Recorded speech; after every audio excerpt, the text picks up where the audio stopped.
And welcome to the next edition of Just Grandad. Today is all about Southend High Street, which may seem a strange topic for a poem, but hopefully the poem will explain all. If you cast your mind back to lockdown, you'll find that the one thing we were allowed to do, was to go to appointments such as opticians, dentists, chiropody, etc. And this poem is based on the fact that my good lady wife Jackie decided to make an appointment to go to Specsavers. Just so I don't breach any regulations, I'd like to say that other opticians are available. What I hadn't realised was that, or the fact that I always go with her, on this occasion I wouldn't be allowed in. So I had to stay outside and do some people watching, which I find very, very interesting.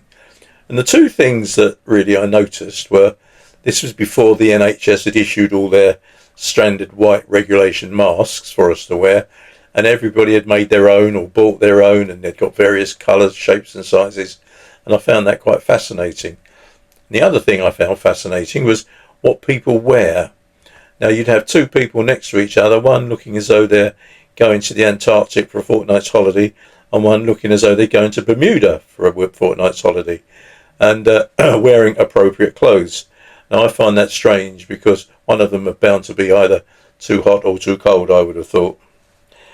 And of course we were still social distancing. All of that is relevant to today's poem. So let's get on with it now. The poem is called Southend High Street. An eye test for my wife today, so I go to assist. You can't come in, the lady says, a fact I must have missed. I spot a seat, a lucky break, to watch the world go by, 'cause people watching is great fun, so pleasing on the eye. The high street isn't crowded, but there's plenty here to see, a huge variety of folk to entertain just me. Some pretty masks of every hue, some practical, some not. Some trying to be fashionable, and some that cost a lot. And some folk just don't bother, so I guess they just don't care. They may well have the symptoms which they will gladly share. There's young and old and those between, some hurrying, some walking. Old folk with frames or buggies, then there's kids that won't stop talking.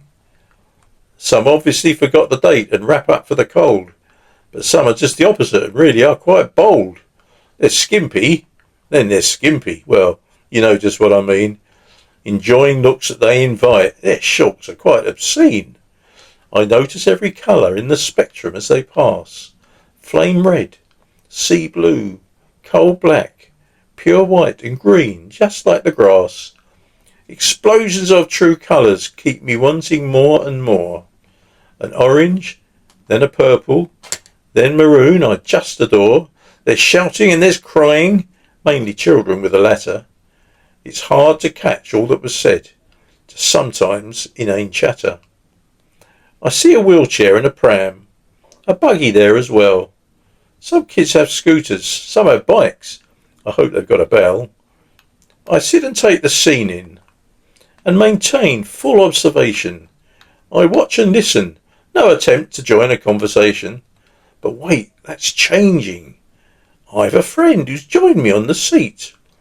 A lady, OAP I guess. I nod and our eyes meet. I think we're social distancing, though neither one will say, but still we're both aware and slightly turn the other way. In Norman times this would be rude, not in this situation. So anyway, I'll carry on with all my observation. It's great to see the different races represented here and listen to the languages not known to me, I fear. I realise just how long I'm sitting waiting on the seat. By now my wife's appointment must be pretty much complete.